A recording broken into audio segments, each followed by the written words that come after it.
Hi and welcome, Lisa here, bringing you another product reveal with the Jolly Holly Stencil. So this stencil includes sprigs of spruce, pine cones, holly leaves, berries. There's a branch of holly with berries. And I'm going to do a little bit of stenciling here in a second to show you how gorgeous this is. So I'm going to stencil over the holly and berries branch with some green and brown inks and then come in with an ink dauber to hit those little berries up. But just look how beautiful that is.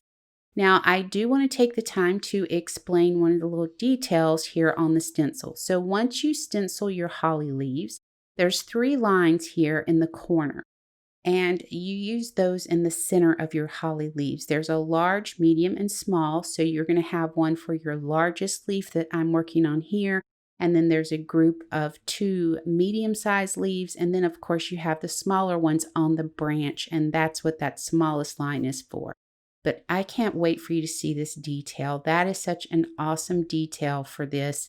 I absolutely fell in love with that when I saw the detail. Now I have a sample to share with you, and if you want to see more inspiration featuring the Jolly Holly stencils, you can head over to the blog or follow Whimsy Stamps on Instagram. You can be sure you're sharing your projects with us in the Whimsy Stamps and Inspiration Facebook group. Thanks for joining. Don't forget to ring the bell so you'll be notified when new content is added to the channel. And until next time, take care.